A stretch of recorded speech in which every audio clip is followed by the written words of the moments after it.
በመቶዎች የሚቆጠሩ ሰዎች ድንግል ማርያም ድንግል ማርያም እያሉ ሲጮሁ ሰማው።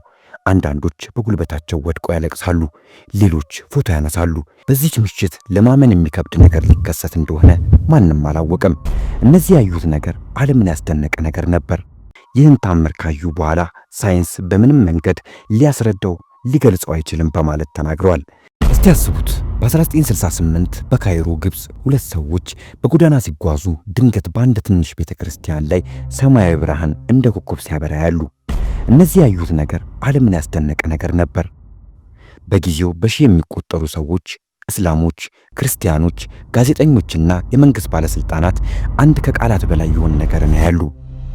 ቅድስት ድንግል ማርያም በሙሉ መልክ በብርሃን ተከባ ከቤተ ክርስቲያኑ ጣራ ላይ ቆማ ትታያለች። ይህ ህልም አልነበረም። ይህ ምናባዊ አልነበረም። ይህ የዘይቱን ተአምር ነበር። በታሪክ በጣም ከሚታወቁት የቅድስት ድንግል ማርያም ተአምራት አንዱ ሆነ። ግን በትክክል ምን ተከሰተ? ተአምሩን ሲያዩት እነማን ነበሩ?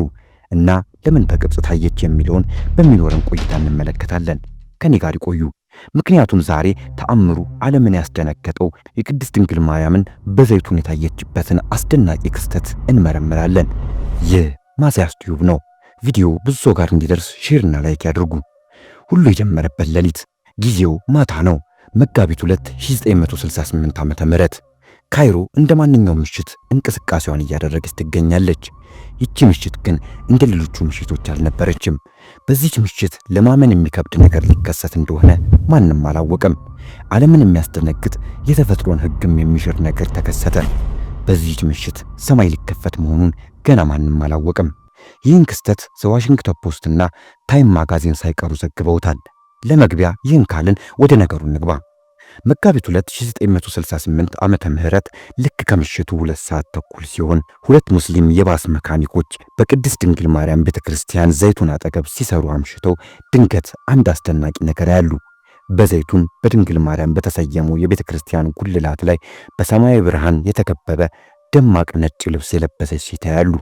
የሚታየው ብርሃን ምድራዊ ብርሃን አልነበረም፣ በጣም የሚለይ ብርሃን ነበር። እንዲህ አይነት ብርሃን አይተው አያውቁም ነበር። መጀመሪያ ላይ አንዲት ሴት መነኩሴ ራሷን ልታጠፋ ከጉልላቱ ላይ የምትወድቅ መስሏቸው እባክሽ አትዝለይ እያሉ መጮህ ጀመሩ። በዚህ ጊዜ አንዲት በአካባቢው የነበረች ሴት ይህን ብርሃን አይታ እመቤታችን ማርያም ነች ብላ ጮኸች። አንደኛውም ሰራተኛ ጮኸ፣ እዩ ቅድስት ድንግል ማርያም በቤተ ክርስቲያኑ ላይ ናት አለ። በጥቂት ደቂቃዎች ውስጥ በሺህ የሚቆጠሩ ሕዝቦች ተሰበሰቡ። አንዳንዶች ተንበርክከው ይጸልያሉ፣ ሌሎች ተገርመው ቆመዋል። በዚያም ይቺ በብርሃን የተከበበችዋ ሴት መንቀሳቀስ ጀመረች። በእጇም የሰላም ምልክት የሆነውን የወይራ ቅጠል ይዛ ለሕዝቡ ሰላምታ ማቅረብ ጀመረች። ከዚያም በሚገርም ፍጥነት የሚበሩ የብርሃን እርግቦች ከሷ ወጥተው በምሽቱ ሰማይ ላይ መታየት ጀመሩ።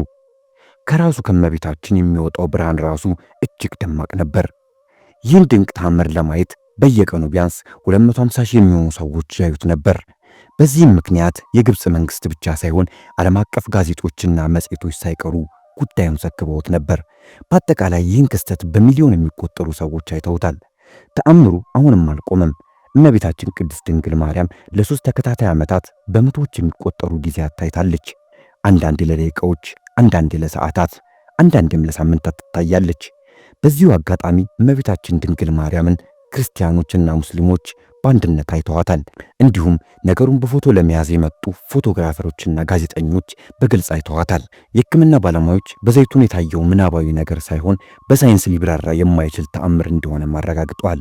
በጊዜው የነበረው የግብጽ ፕሬዝዳንት ጋማል አብዱል ናስር የራሱን መርማሪዎች ቦታው ድረስ በመላክ የነገሩን ትክክለኝነት አረጋግጧል። የሚገርመው ነገር ከድንግል ማርያም ይወጣ የነበረው ብርሃን እጅግ ደማቅ ስለነበር በግብጽ የነበረው መንግስት አንድ ነገር ያደርጋል። ይህም የነገሩን እውነተኝነት ለማወቅ ከቤተ ክርስቲያኑ ጀምሮ እስከ 15 ማይልስ ርቀት ድረስ መብራት ያጠፋል። በዘይቱን ቤተ ክርስቲያን ላይ እየታየ ያለው ብርሃን አብሮ ከጠፋ ተአምሩ የውሸት ነው ለማለት፣ ካልጠፋ ግን ተአምሩን ለማረጋገጥ። መንግስት መብራቱን ቢያጠፋም ግን እንዳሰበው አልሆነም። በዘይቱን ያለው ብርሃን ደምቆ መታየት ጀመረ። ብዙዎች እጃቸውን በአፋቸው ላይ ጫኑ። መንግስትም ትክክለኛ ተአምር መሆኑን አመነ። ይህን ተአምር ያየ አንድ የታክሲ አሽከርካሪ እንዲህ ሲል ተናግሯል። በዘይቱን ማርያም ቤተክርስቲያን አጠገብ ታክሲን እየነዳው ነበር። ድንገት ሞተር ጠፋ። ከዚያ ወደ ላይ ተመለከትኩ እና እሷ ነበረች። ነጭ ልብስ የለበሰች በቤተ ክርስቲያኑ ጉልላት ላይ የቆመች ሴት። መጀመሪያ ህልም እየተመለከትኩ ነበር የመሰለኝ። ነገር ግን በመቶዎች የሚቆጠሩ ሰዎች ድንግል ማርያም ድንግል ማርያም እያሉ ሲጮሁ ሰማሁ። አንዳንዶች በጉልበታቸው ወድቀው ያለቅሳሉ፣ ሌሎች ፎቶ ያነሳሉ። ነገር ግን በጣም የሚያስገርመው ነገር ድንግል ማርያም ዝም ብላ አልቆመችም። በቤተ ክርስቲያኑ ላይ እየተንቀሳቀሰች ባረከችን እና የብርሃን እርግቦችን ወደ ሰማይ ለቀቀች። ሕይወቴን የቀየረውን ያሌት መቼም ደረሰው አልችልም ሲል ተናገረ። ሌላም በቦታው የነበረ ፖሊስ እንዲህ ይላል፣ እኔ ሙስሊም ነኝ። ሙስሊም እንደመሆኔ አንድ ቀንም ድንግል ማርያምን አያታለሁ ብዬ አስቤ አላውቅም ነበር። ነገር ግን በመጋቢት 1968 ዓመተ ምህረት በቤተ ክርስቲያኑ አጠገብ በሥራ ግዳጅ ላይ ሆኜ ሳለሁ በድንገት በቤተ ክርስቲያኑ ላይ ብርሃን ታየ። እሷን እስካያት ድረስ እሳት መስሎኝ ነበር። እንደ ጨረቃ ደምቃ የምትታይ ሴት ነበረች። በእጇም የወይራ ቅጠል ይዛለች። ምንም ቃላት አላወጣችም ነበር። ውስጤ ግን ከፍተኛ የሰላም ስሜት እየተሰማው ነበር። በጊዜው በሺዎች የሚቆጠሩ ሰዎች ያዩት ነበር፣ ክርስቲያኖችም ሙስሊሞችም። ይህ እውነት ነበር። ከዚያች ሌት በኋላ ሁሉንም ሃይማኖት ማክበር ጀመርኩ። ድንግል ማርያም ለሁሉም ሰው ነው የመጣችው ብሏል። በዚያ ጊዜ የ7 ዓመት ሕፃን የነበረችው ልጅም እንዲህ ብላለች። 7 ዓመቴ ነበር። ከተኛውበት እናቴ ቀሰቀሰችኝ። ድንግል ማርያም እንደተገለጠች ነገረችኝ። ከዛም ተያይዘን እየሮጥን ሄድን። በቤተ ክርስቲያን ስንደርስ እጅግ ብዙ ሰው አገኘን። አንዳንዶቹ ያለቅሳሉ፣ አንዳንዶቹ ይጸልያሉ። ከዛኔም አየኋት። በጣም ውብ ነበረች። እኛ ልጆቿን እያየች ፈገግ ትል ነበር። እጇንም ከፍ ስታደርግ ብርሃን በላያችን ላይ ይወርድ ነበር። ከብዙ ዓመታት በኋላ በዚህ ምሽት ምክንያት መነኩሴ ለመሆን በቅቻለሁ። ድንግል ማርያም በዚያ ምሽት መታየት ብቻ ሳይሆን ልባችንንም ነክተዋለች ስትል ተናግራለች። ሌላው አስገራሚው ታሪክ ደግሞ ለምን በዘይቱን ታየች የሚለው ነው።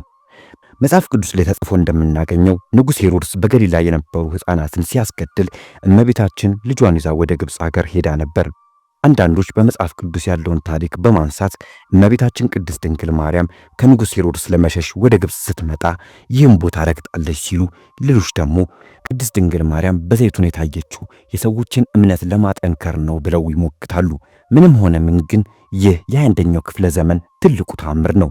ሌላው እመቤታችን ለምን በዘይቱን ታየች ለሚለው የሚነገረው ታሪክ ደግሞ እንዲህ ነው። እመቤታችን በዘይቱን ከመታየቷ ከ50 ዓመት በፊት ይህ ዘይቱን የተባለው ቦታ ካሊል ኢብራሂም የተባለ የአንድ ክርስቲያን የሆነ ግለሰብ ይዞታ ነበር። የሚነገረው ታሪክ ደግሞ ካሊል በዚህ ቦታ ላይ ሆቴል ሊገነባ አስቦ፣ ነገር ግን እመቤታችን በራእይ ታይተው በዚህ ቦታ ላይ በስሟ ቤተክርስቲያን እንዲያንጽና ወደፊት በዚህ ቦታ እንደምትገለጽ እንዲሁም ብዙ ታምራት እንደሚደረግበት ተነግረዋለች። ካሊልም እመቤታችን እንዳዘዘችው ቤተክርስቲያኗን አነጸ። እመቤታችንም እንዳለችውም ልክ በ1968 ዓመተ ምህረት በዘይቱን ተገለጠች። ብዙ ታምራትንም አደረገች። በጊዜው የግብጽ ጳጳስ የነበሩት 116ኛው የግብጽ ፓትርያርክ ታላቁ አቡነ ቄርሎስ 6ኛ ተአምሩን አስመልክተው ይቺ የብርሃን እናት ናት፣ ልጆቿንም እየባረከች ትገኛለች ብለዋል። የሮማ ካቶሊክ ቤተክርስቲያን ሊቀ ጳጳስ ይህን ታምር በምስል አይተውታል። በግብጽ የሮማ ካቶሊክ ቤተክርስቲያን ካርዲናል የነበሩት ካርዲናል እስጢፋኖስ ድንግል ማርያምን በዓይኑ እንዳያት ምስክርነቱን ሰጥቷል። ዘዋሽንግተን ፖስት በበኩሉ የድንግል ማርያም መገለጥ ሺዎችን ሰብስቧል ሲል በ1968 ባወጣው የመጽሔት እትሙ ዘግቧል። ታይም ማጋዚን ደግሞ ማብራሪያ ሊገኝለት የማይችል ክስተት በማለት ዘግቧል። እንዲሁም ይህን ታምር ለማየት ከሄዱ ሰዎች አብዛኞቹ ከነበረባቸው የተለያየ ህመሞች ሊፈወሱ ችለዋል። እውር የነበሩ እያዩ ተመልሰዋል። መንቀሳቀስ የማይችሉ መንቀሳቀስ ችለዋል። እንዲሁም መላ አካላቸው ብርሃን የነበረ ርግቦች ከቤተ ክርስቲያኑ ጉልላት ላይ ሲበሩ ታይተዋል። በተጨማሪም በቦታው መልካም መዓዛ ይሸት ነበር። ልክ ድንግል ማርያም መገለጽ ስትጀምር ከአየሩ መልካም መዓዛ ይወጣ ነበር።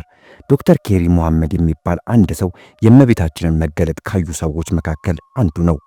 ዶክተር ኬሪ ድንግል ማርያምን ደጋግሞ በማየት መጥገብ ስላልቻለ በተደጋጋሚ እየመጣ ድንግል ማርያምን እንዳያት ይናገራል። አቡነ ማርቆስ የተባሉ ጳጳስም በጊዜው በዓይናቸው ያዩትን ተአምር እንዲህ ሲሉ ይናገራሉ። ሽባ የነበረ እጆቹን ፓራላይዝድ የነበሩ ጀርባውም የተጣመመ አንድ ሰው ነበር። እናም ልክ ከምሽቱ 1 ሰዓት ሲሆን መጀመሪያ እጆቹን፣ ከዚያም ጣቶቹን፣ ከዚያም የቀረውን ሰውነቱን ማንቀሳቀስ ሲጀምር አየሁት። ሙሉ በሙሉ ተፈውሶ ስለነበር ይዞት የነበረውን ዱላ ወርውሮ ቤተክርስቲያን ውስጥ እግዚአብሔርን ሲያመሰግን ይላሉ አቡነ ማርቆስ።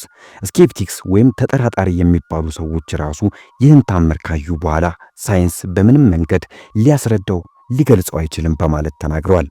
በአጠቃላይ የዘይቱን ተአምር ከዘመናችን በጣም አስደናቂ ተአምራት አንዱ ነው።